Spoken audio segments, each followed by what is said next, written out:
बढ़ते हैं जोधपुर के पोखरण से खबर है। भैंसदा में निजी स्कूल की बस पलटने का मामला और घायल बच्चों को एमडीएम अस्पताल लेकर जाया गया है।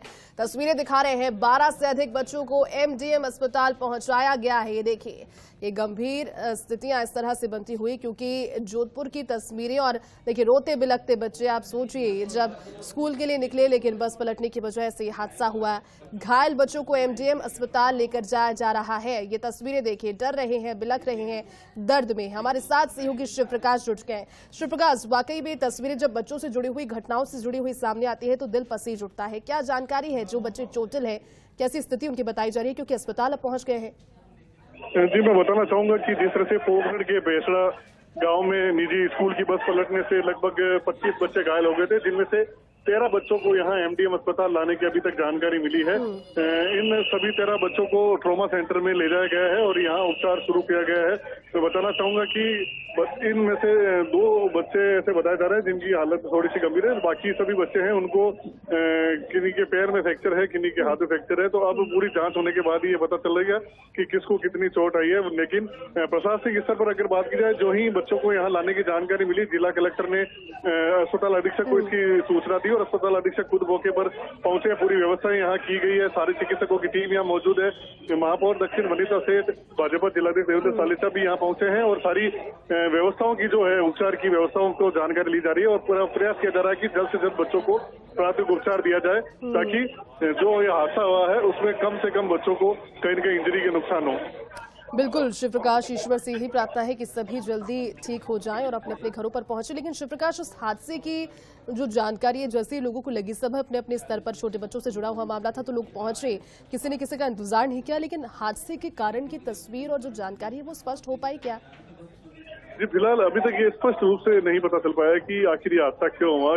लेकिन जिस तरह से बताया जा रहा है कि बस कहीं चढ़ाई पर चढ़ने का प्रयास कर रही थी, उसी दौरान बस अनियंत्रित हो गई और वह पलट गई, जिससे निजी स्कूल के बच्चे हैं वो घायल हुए। लेकिन स्पष्ट तौर पर अभी कुछ नहीं कहा जा सकता कि आखिर यह हादसा किस कारण से हुआ है। जी, लेकिन शिवप्रकाश, स्कूल बसेस के लिए तो पहले से ही सरकार की ओर से प्रोटोकॉल्स है। सरकार पहले ही कह चुकी है कि स्कूल में जब बच्चों को ले जाया जाता है तो कुछ ऐसे नियम है जिसका ध्यान देना चाहिए। जो चालक होता है, जो साथ में उसके होता है व्यक्ति, उसको साथ में बच्चों की लिमिट से लेकर के, स्पीड से लेकर के तमाम सारी चीजों का एहतियात बरतना होता है। यहाँ पर कोई लापरवाही का एंगल है या फिर ये एक दुर्घटना थी जो कि हो गई? जी, निश्चित रूप से यह लापरवाही जरूर कही जा सके, क्योंकि जब भी हादसे होते हैं उस समय त्वरित रूप से कार्रवाई की जाती है और कुछ कार्रवाई करके औपचारिकताओं को पूरा कर लिया जाता है। तो यह तो ग्रामीण स्तर का मामला। मैं बताना चाहूंगा कि शहरी स्तर में भी इसी तरह के नजारे आमतौर पर देखे जा सकते हैं। चाहे वह स्कूल बस के ऑटो हो, चाहे वो बस हो, खचाखच रूप से भरे रहते हैं, क्षमता से अधिक बच्चों को भर लिया जाता है।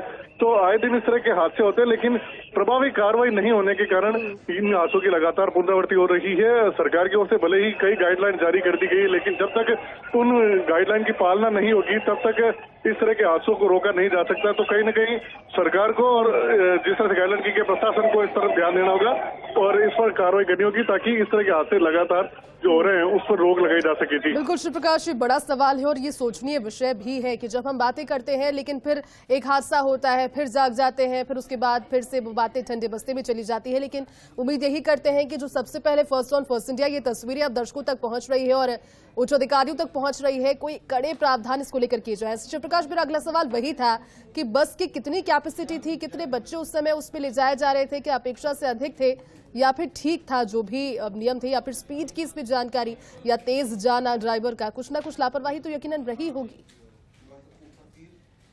ने हमें बताया, उसके हिसाब से ऐसा बताया जा रहा है कि क्षमता से अधिक बच्चे इस बस में भरे हुए थे और उस कारण बस भी स्पीड में थी और अनियंत्रित होने के कारण पलट गई। तो कहीं न कहीं प्रशासनिक स्तर पर, चाहे वो परिवहन विभाग हो, पुलिस हो और चाहे जिला प्रशासन हो, एक प्रभावी कार्रवाई करनी होगी और लगातार इस तरह की कार्रवाई को अमल में लाना होगा। केवल हादसे होते हैं, उस समय कुछ देर के लिए, कुछ दिनों के लिए अभियान चलाया जाता है और फौरी तौर पर कार्रवाई कर इस अभियान को ठंडे बस्ते में डाल दिया जाता है। जोधपुर में भी पिछले साल भी इस तरह का एक हादसा हुआ था। तो कुल मिला के कहा जा सकता है कि जब तक प्रभावी कार्रवाई नहीं होगी तब तक इस तरह के हादसे नहीं रोके जा सकते। आज भी कहीं न कहीं लापरवाही जरूर रही है, चाहे वो ड्राइवर के स्तर पर हो, चाहे स्कूल संचालक के स्तर पर हो, और कहीं न कहीं इसमें अप्रत्यक्ष रूप से जो प्रशासनिक लापरवाही है वो भी कही जा सकती है। लेकिन देखना होगा कि अब इस घटना के बाद किस तरह से प्रशासन सबक लेता है और क्या पूरे प्रदेश में इस तरह का अभियान चलाकर जो बिल्कुल शिवप्रकाश। और देखिए ये तस्वीरें सबसे पहले फर्स्ट इंडिया पर दिखा रहे हैं, दो अलग अलग तस्वीरें। सबसे पहले तो दिखा रहे हैं कि जब ट्रॉमा में लेकर पहुंचे सभी ट्रॉमा सेंटर में, उसके बाद क्योंकि बच्चे डर गए थे, बहुत ज्यादा रो रहे थे, बिलख रहे थे, खून में थे, किसी को बहुत सर में चोट आई थी, किसी के पैर में चोट थी। आप समझ सकते हैं कि छोटे बच्चे कितने कोमल होते हैं, कितने पेटीट होते हैं, और अगर ऐसी स्थितियां उनके साथ में एकदम अचानक से पनप जाए। सोचकर निकले थे स्कूल के लिए लेकिन अस्पताल पहुंच गए। अब गलती किसकी रही, ये एक बड़ा सवाल, और उम्मीद यही की जा रही है कि हर बार की तरह ये बात ठंडे बस्ती में ना चली जाए। कोशिश यही की जानी चाहिए, और पेरेंट्स से भी लगातार फर्स्ट इंडिया यही अपील करता है कि अपने बच्चों को स्कूल और विद्यालय में जब भी आप जिस भी साधन के माध्यम से छोड़कर आते हैं, थोड़ा सा एहतियात बरतने की जरूरत है, क्योंकि बहुत ज्यादा छोटे होते हैं। ये देखिए तस्वीरें आपको दिखा रहे हैं, खबर पढ़ते वक्त भी दिल पसीज उठता है, क्योंकि लगातार रो रहे हैं, बिलख रहे हैं। इसमें से 2 बच्चों की स्थिति गंभीर बताई जा रही है। शिवप्रकाश हमारे साथ लगातार जुड़े हुए हैं और पूरी अपडेट दे रहे हैं। शिवप्रकाश, स्कूल प्रबंधन की ओर से कोई प्रतिक्रिया आई या फिर कोई पहुंचा वहां पर, और ये जो हादसा हुआ ये स्कूल से कितना दूर हुआ है? क्या स्कूल के नजदीक ये हादसा हुआ या फिर घर से निकले ही थे बच्चे रूट पर और ये एक्सीडेंट हो गया उस समय?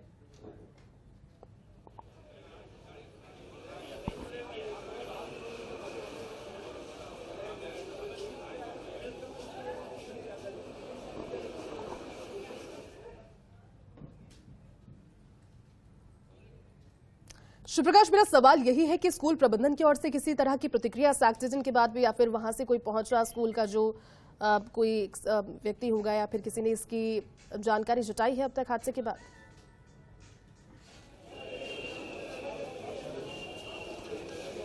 जी, स्कूल प्रबंधन की जहाँ तक बात की जाए, क्योंकि वह हादसा है वो पोखरण के बेसड़ा गांव हुआ था, तो यहाँ जोधपुर में इन बच्चों को लाया गया था। तो काफ़ी संख्या में यहाँ लोग एकत्रित हैं। हालांकि हम उनसे अभी तक नहीं जान पाए हैं कि क्या कोई निजी स्कूल का जो संचालक है या उसका कोई प्रतिनिधि यहाँ पहुंचा है। अभी तक इसकी जानकारी हमें नहीं मिली है। लेकिन प्रशासनिक स्तर पर और यहाँ चिकित्सकों के स्तर पर अगर की जाए तो पूरी व्यवस्थाएं की गई है, और सभी बच्चों का है वो उपचार शुरू कर दिया गया है ट्रॉमा सेंटर में।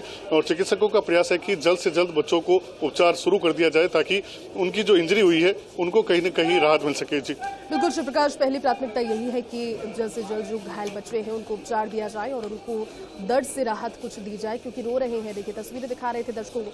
लेकिन शिवप्रकाश, ये जो हादसा हुआ ये निजी स्कूल से कितना दूर हुआ? क्या रूट पर बस निकली ही थी सभी बच्चों को, क्योंकि बच्चे सभी थे, 25 से ज्यादा बच्चे बताए जा रहे हैं, तो ये स्कूल पहुंचने वाली थी? कितनी दूरी पर यह हादसा हुआ?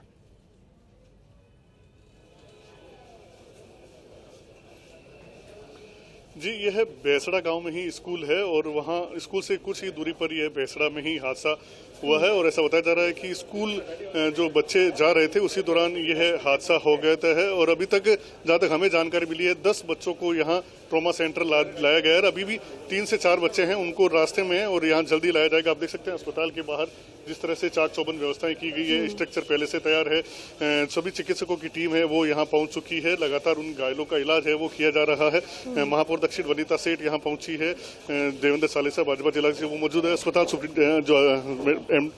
जो प्रिंसिपल है देवेंद्र सर, जिस तरह से हादसा हुआ किस तरह से किए गए, अब बच्चों को किस तरह से ट्रीटमेंट शुरू किया गया? ट्रीटमेंट बच्चे अभी तक हमने 12 रिसीव किए हैं, उनमें से 3 फ्रैक्चर हैं।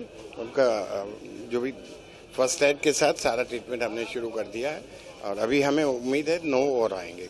टोटल 19 है, और हमारी पूरी टीम चुस्त है और दे आर ऑल एक्टिव, और सभी व्यवस्थाएं हमारी बराबर है। सर, कोई गंभीर रूप से घायल अभी देखा जा रहा है। तो देखिए प्रिंसिपल खुद या देवेंद्र कछुआ जो है वो यहाँ पहुंचे, दिलीप कछुआ जो है वो यहाँ पहुंचे हैं, और उन्होंने यहाँ पूरे हादसे की जानकारी ली है। अस्पताल अधीक्षक विकास राजपुरोहित आप देख सकते हैं जो खुद यहाँ इसकी जो है मॉनिटरिंग कर रहे हैं बच्चों को। अब जिस तरह से अगर किसी के फ्रैक्चर है तो एक्सरे के लिए ले जाया जा रहा है। समाज सेवी स्वयंसेवी संस्था है वो भी यहाँ पहुंचे हैं। नर्सिंग कर्मचारी लगातार प्रयास कर रहे हैं कि बच्चों को जल्द से जल्द कहीं न कहीं जो उपचार है वो शुरू कर दिया जाए। आप देख सकते हैं कि ट्रॉमा सेंटर में कितनी भारी भीड़ है। तो यहाँ बच्चों को लाया गया है। 108 एम्बुलेंस के जो कर्मचारी है वो हमारे साथ मौजूद है, हम उनसे बात करेंगे कि कितने बच्चों को आप लाए हैं और किस तरह से हम लगभग 12 बच्चों को लाया है, एक एक्सपायर हो चुका है। और सबसे बड़ी समस्या ये टोल नाके वाले कई देर तक परेशान करते हैं और टोल टाइम पे नहीं खोलते। सबसे बड़ी ये समस्या आ रही है हमको आते वक्त। नया शुल्क आएगा। ये 108 एम्बुलेंस के संचालक है, उन्होंने कहा कि कहीं कहीं टोल जो बीच में आते हैं उन्होंने समय पर रास्ता खोलने में कहीं कहीं देरी करते हैं, जिससे कुछ देरी यहाँ बच्चों को अस्पताल लाने में हुई है। यहाँ देखिए कितनी गहमा गहमी है, बच्चों को इलाज है वो दिया जा रहा है। हर कोई बच्चों को जल्द से जल्द उपचार मिले यह प्रयास कर रहा है, चाहे वो चिकित्सकों की टीम हो, चाहे वो नर्सिंग कर्मचारी हो और चाहे वो स्वयंसेवी संस्थाएं हो। देखिए निश्चित रूप से यह हादसा है, हृदय विदारक हादसा है, लेकिन सभी भगवान से यही प्रार्थना करते हैं कि बच्चे जल्द से जल्द स्वस्थ हो, उन्हें ज्यादा गंभीर चोट नहीं आए, क्योंकि नन्हे नन्हे बच्चे हैं। जिस तरह से यह स्कूल उज्जवल भविष्य की जो है सपने लेकर के स्कूल जा रहे थे, लेकिन यह हादसा होने के बाद अब उन्हें स्कूल की जगह अस्पताल में आना पड़ा है। उनकी कोई गलती नहीं है, किसी भी गलती नहीं, लेकिन इसका खामियाजा कहीं कहीं बच्चों को भुगतना पड़ रहा है। अब सभी यही भगवान से प्रार्थना करते हैं कि बच्चे जल्द से जल्द स्वस्थ हो। जी बिल्कुल शिव प्रकाश, वाकई में तस्वीरें देवदारक और आगे भी अपडेट आपसे लेंगे। शुक्रिया फिलहाल के लिए और पूरी जानकारी।